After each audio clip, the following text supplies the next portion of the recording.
What's up, world? WRPF Podcast, episode 36. I'm your host, Alex Uslar. Today, my guest is none other than myself. It's your end of the year WRPF recap, whatever you want to call it, show. Yeah, Merry Christmas, yeah, Happy New Year. We're a couple years, a couple days removed from Christmas, a few days away from the new year.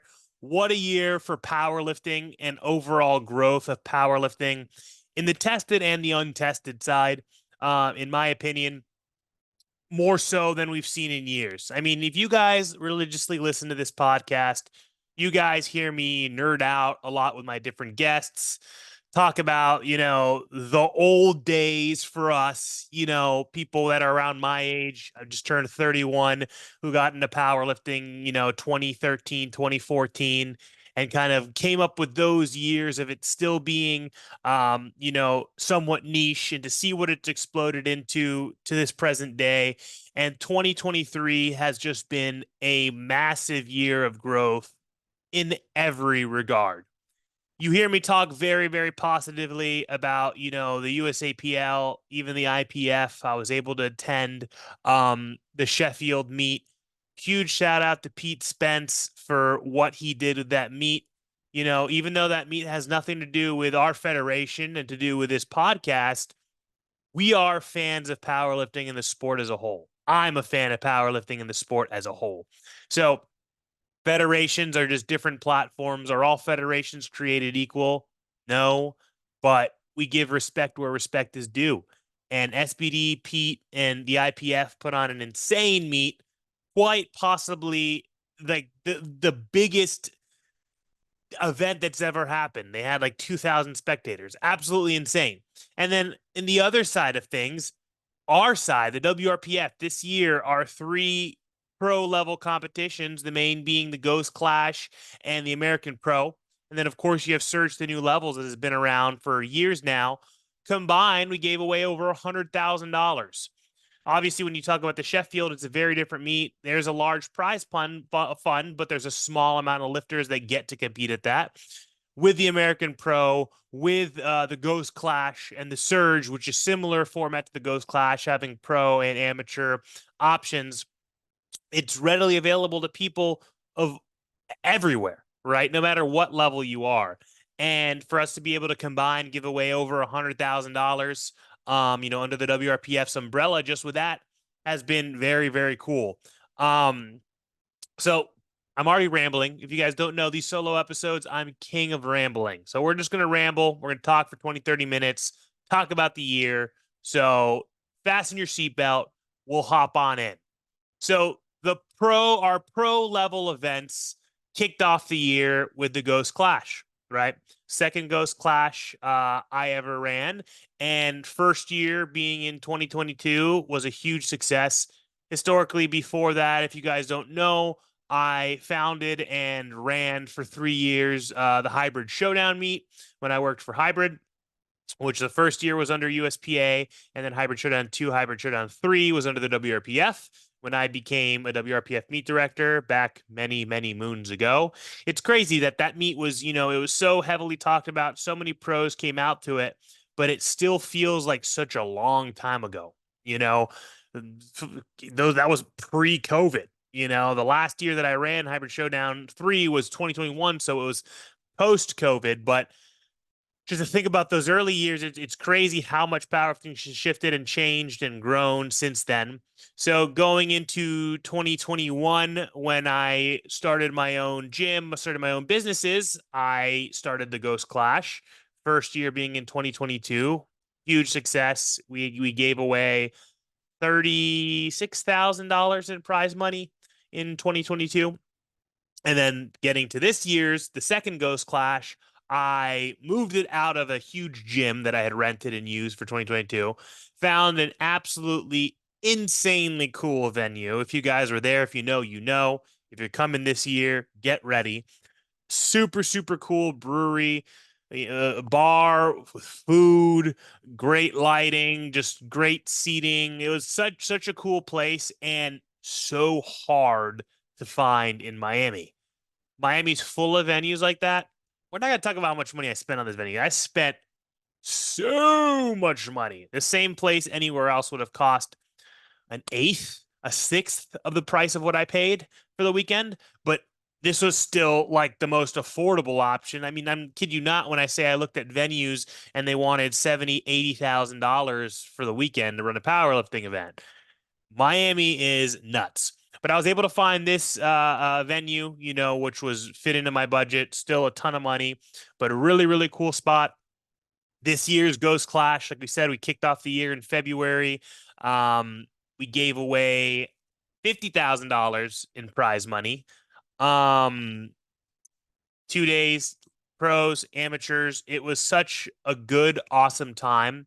And amidst that meet going on, was a lot of craziness, right? You guys know about it this year. Like I said, it's been a year of growth across all federations, a year of drama, a year of craziness, but drama follows you everywhere. Drama is always everywhere.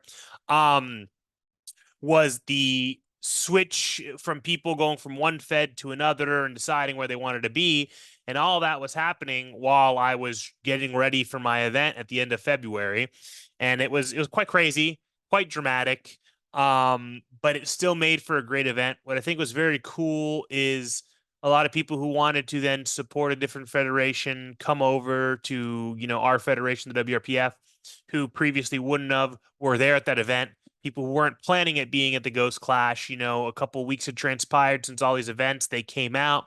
It was a great kind of, unity event of all these different people who played a role in helping grow and facilitate and create a new home for lifters and meet directors, right? So this year has really been a year of rehoming. A lot of people finding a new home for their platform, for their events that they want to compete in, for their events that they're going to run.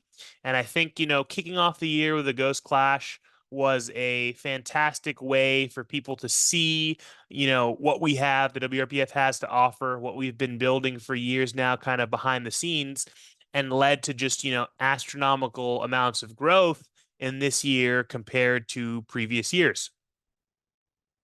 We started this podcast, our pro level meets just kept elevating up. A1 Digital. You guys know about A1 Digital. If you watch any of our meets, that is A1 Digital. That's Ana Perez, who's the president or the vice president of the WRPF. So she's here behind the scenes. Then she's at all those meets, giving you guys the best production, giving you guys the best, visual at home as possible, the best memories for the lifters. And it's just something that we haven't seen in a lot of other federations, and we're excited that we were able to bring, and we've had it, but now it's gotten a lot more traction, a lot more notice. Those live streams that Anna and her team runs, besides being at the Ghost Clash, at WRPF Nationals, at Surge to New Levels, at smaller meets at Surge, at the American Pro, etc. And as we keep going down the year, we'll talk about some of those other events. But what's cool to see is, I'm talking about that growth and that change over that year. In you guys, like I said, I'm a nerd. I like numbers, I like statistics, blah, blah, blah, blah, blah. The specifics of year over year growth. In 2022, the WRPF had just a little over 2,200 members, 2,200 members, right? In 2022. Here, up to where we're at, so the year's not done, but we might as well say the year's done. In 2023, we have just shy of 10,000 members in the WRPF, 9,159 members closing out 2023 with. That's over triple, over 300% growth. And that is thanks to you guys for supporting this federation, believing in what we are trying to do and trying to grow. A very cool statistic also is the amount of growth of juniors. We had only 200 and some change juniors in 2022. 2023, over 2,000 juniors. So that's a little less than a quarter of our total amount of members are juniors under 23 years old. You guys have heard me hammer and talk about this also. Is this the massive surge of young people in the sport of powerlifting? As a gym owner, the massive surge of young people in my gym and getting excited about the sport and doing something good and positive for themselves, as opposed to like the shit that I was doing when I was 18, 17 years old. Wish I knew about powerlifting then. Um, so it's really cool to see, and thank you guys for supporting the Federation. Thank you for supporting the show. Just shy of 10,000 members in this year. Can't wait to see what happens next year. We have over 450 refs across the United States, 48 different meet directors in 27 different states. And think about the room for improvement there, right? 48 meet directors in 27 states. Think about all those other states that don't have a presence yet. Super excited to see how and where it will grow in 2024. And if you guys are in a state, where you're bummed because the WRPF isn't there, there's not a meet director, there's not a state chair, send us an email, send us a DM. Let us know. We have meet directors who travel out to other states. If you have a gym, if you know of a gym and you want the presence of the WRPF there, send us a message because 2024, sky's the limit, right? Who knows how many states will be in, who knows how many members we'll have, but it's been an awesome year of growth, right? So all those statistics happening, starting from that snowball effect in February and March, and creating a new home and a new change. 2022, the American Pro, along with the Ghost Clash, but the American Pro really elevated professional powerlifting, where Anna and Micah were doing things that people haven't seen before. With these video walls, with this production quality, with all this different stuff. To make it absolutely insane. So going into 2023, we wanted to figure out how to space things out and give people a more appropriate calendar year.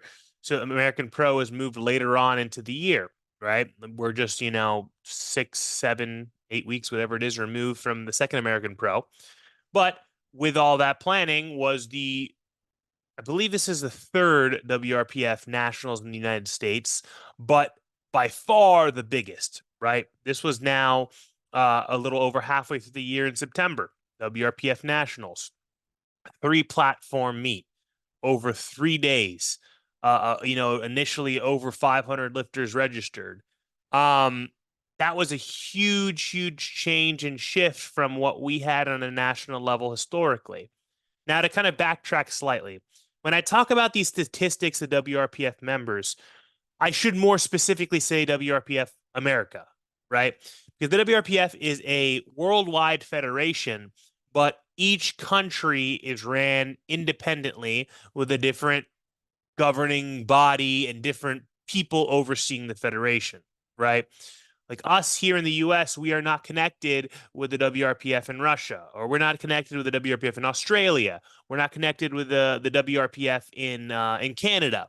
Although WRPF was started in Russia, and we would have the closest connection to them because they are the starters of it. We still have our own rule book, our own set of rules, our own kind of governing body that is unique to the United States. So all those statistics of members, meet directors, etc., that is all strictly to the United States. It's not including Canada, who has their own system and their own way of doing things, and they have grown astronomically as well, from my understanding over the last year. Russia, Australia, these other countries have been doing it for years and years and years, and have their own ways. And a lot of their ways are very different than ours. And a lot of people will get confused when they see some of the things that happen in another country under the same name, but it's just the same but different. So I hope that explanation helped people understand in case you didn't know that information or you were unsure, you saw some things, you're like, wait, what? This, that. WRBF Americas is its own thing. And all that growth we just talked about was just here in the United States. Adding the nationals, like we said, we just added it for the first time a few years ago. WRPF just came over to the US, a handful of years ago. I was one of the first, if not like the first 5 meet directors for the WRPF in the United States. So adding nationals as of a couple years ago, it was really like a small local level meet. It was a 1 day, then 2 day, not a whole ton of lifters. But this year had shown a massive switch and change where we had such a large population where we were able to give an actual national level type competition. And that's not even looking into 2024, where now we have, because again, the growth kind of snowballed throughout the year. Going into 2024, tons of exciting things, right? Regional level events, which then qualify you for national level events, which winning those regional level events can get you a free spot to another meet, whether it's the nationals, etc., blah, blah, blah, blah, blah. So a lot of cool things there in 2024, but having that national championships in Vegas at a hotel ballroom with those three platforms showed another very cool, massive, different shift that we were able to bring in 2023. Fantastic meet, ton of fun. A lot of people loved being able to compete on a national level stage under a federation that they want to support and be involved with. And then sprinkled in between there, you had the Surge to New Levels meet, which again has been a meet, like a pro-am competition like the Ghost Clash for many, many years. This was, I believe, the first year it being ran under the WRPF. And, Sergio runs fantastic meet, has an awesome gym, great community, great backing. So tons of pro level lifters were there. And again, that helped contribute to that, over $100,000 prize money given away, in just this calendar year. And then we snowballed into the American Pro 2, right? You guys have already heard I had a pre-show, I had a post-show. That meet has really helped elevate and change the game, given other federations, given other meets, given other people something that they want to see, it's helped really make powerlifting professional. And again, there's no definition of what it takes to run, what is a professional meet versus an amateur versus a local level meet. But when you see these kind of things, that's when you know, whoa, this is different. Whoa, I want to be involved in that. And, what they were able to do this year with the American Pro, me being someone who's ran professional level meets for years and years and years, I'm like, whoa, this is sick. So, and that's something that again, we're going to talk a little about the Ghost Clash because that's what we're going into next. Most of my guests that I've been interviewing the last couple of weeks and will be interviewing for the next 14 weeks are going to be people who are competing at the Ghost Clash. The production and that level of things that they bring to that meet. It's not easy to do. That kind of stuff isn't possible without, yes, the support of lifters, but also the support of sponsors, crews, and availability. It's unfortunate. And I've had this conversation with other people like, oh, you should move the Ghost Clash out of Miami. Miami has rapidly grown into being one of the most expensive cities to live in since post-COVID. People moving to Florida, specifically Miami. It's nuts, right? Like I said, getting an amazing venue here in Miami, like what I have, costs, 6 to maybe 8 times what it would cost if I was just in Central Florida, kind of the middle of nowhere, whatever it is. So it's hard. It's hard, and it's a little bit. It's more expensive on lifters too, but I also think it's an attraction for lifters, right? It may be more expensive for you to fly into Miami, to rent an Airbnb, to rent a hotel, to rent a car, food. All that stuff is significantly more expensive in Miami, but it also contributes to the experience, right? These international lifters, these amateur lifters who were able to snag a spot for day one amateur day, are like, whoa, I'm going to go compete with John Hack and, whoever else. But then I'm also going to go to South Beach after and vacation in Miami. You don't have that same thing if you go to friggin' Alabama, or wherever else you go. No offense to Alabama. I've been there. Cool place. But it's not the same, sex appeal that somewhere like Miami has. And that's why, even though I live in Miami, sure, I don't want to move my meat out of Miami. Even if I didn't, I wouldn't, because that's part of the excitement. And that's part of the attraction. But with that, it makes everything so much more expensive. If I was to try to rent, the same production stuff that people can rent in other cities, it's going to cost, 5x. It's going to cost 5 times more. So my goal always has been for the Ghost Clash is give a fantastic meet with good production, the best live stream possible, but also try to raise the highest prize pool and prize money possible. Last year, we were able to give away $50,000. Huge. Haven't seen money like that in the untested side of things since the US Open, right? My goal this year is to hopefully meet or surpass that. It doesn't happen without sponsors and people giving back. So, a quick plug in here. If you are listening to this and you own a business and you're interested in sponsoring or being involved with the Ghost Clash, please send me an email. It's ghostclashmiami@gmail.com. If you're an individual who wants to give back and sponsor the meet, we're doing something called a community collaborator, where anyone can donate any amount of money, right? From, $100 to $1,000, and you're going to get a shout out and you're going to be recognized. And that money is 100% going directly into that athlete prize pool. And you will see how it grows. We'll give you the figures. We'll give you the numbers. That money's not going to the venue. That money's not going to paying staff. That money's not going to paying me. That money's going nowhere other than to the athlete prize pool. And every sponsor dollar, whether you're, like I said, that individual, you're a company who wants to get involved, 100% of sponsorship money, same exact thing, goes 100% into the athlete prize pool, nowhere else. I have spreadsheets with those figures of our sponsors who come on board. Not a single penny goes to the venue, not a single penny goes to anything else. I pay all that. I pay my venue, I pay my staff, I pay everyone. Sponsors 100% into that prize pool. We are just over $30,000 right now, 15 weeks out. Tons of time to continue growing that. So again, if you want to get involved, help sponsor, help give back, any amount of money, right? $100, $200, whatever you can. Ghostclashmiami@gmail.com. That money will go directly to the athletes, directly to the athlete prize pool. And that's what I do. That's what my goal is with the Ghost Clash. That's what my goal with my end of professional powerlifting in the WRPF is. And that's the next thing that we have coming up, right? We're here closing out 2023.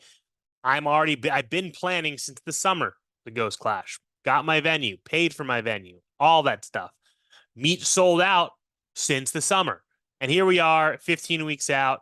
Super, super excited. It's been an amazing year. It's been a super fun year, me being able to travel. I've been traveling for powerlifting meets for years now, but, making sure I was able to be present at a lot of these main meets, being at nationals, being at the American Pro, and seeing just, the massive amount of people, influx, high-level lifters, beginning lifters, everything. We have, if we open powerlifting and you just filter the top lifters of 2023 and you look at their placing of where they are, and then you look at the federation of where they did it in, a huge majority of it, I didn't get the exact data, right? But a huge majority of them were all done in the WRPF. Here right now I have literally just all sexes, raw and raw with wraps, by dots, and boom, those first 1, 2, 3, 4, 5, 6, 7, 8. The first 8 were all done in the WRPF. The highest dots of all time, male and female, all top 8, all done in the WRPF. That's pretty freaking cool. A couple years ago, that wasn't the case. So that's really, really cool to see the growth and the level of high-level competition gravitating towards us and to this. And to think about what the growth will be going into the next year is super exciting. I love nerding out. I like looking at those numbers, looking at those different statistics, and it's very cool to see. Open powerlifting is a fun tool. Go on there, filter, go look at those different lifters, look across federations. This year, our drug tested side of things has made huge shifts. If you want more specific information on that, go back and listen to an old episode we did with Al Alvarado, our head of drug testing. And he talked about a lot of that was being implemented over the summer and how that just continued to grow throughout the year. The strictness of the testing, what compounds are being tested for, our amount of tested meets, That's been, I think, one of the biggest and exciting changes in the Federation this year. Because again, we've had pro level meets for multiple years now, but the level of the drug tested and availability of it has grown huge. Um, it's been a fun year. It's been a fun year. I could talk for days. I could talk for days about powerlifting and the things that we've seen happen over the almost 10 years or over 10 years that I've been in it, and the amount of growth and change that I've seen just in the last 2 years compared to those other 8 years prior is tenfold. It's unlike anything. So it's very cool. It's very exciting. Thank you guys. Thank you for supporting us here at the WRPF. Thank you for supporting this podcast. Thank you for supporting powerlifting and being involved. I hope you guys enjoyed your Christmas. I hope you guys listening to this are going to enjoy your new year. Have a good time.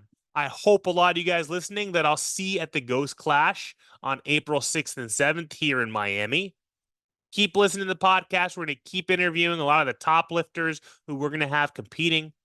This is episode 36 of the WRPF podcast. Thank you guys for tuning in. Have a good one.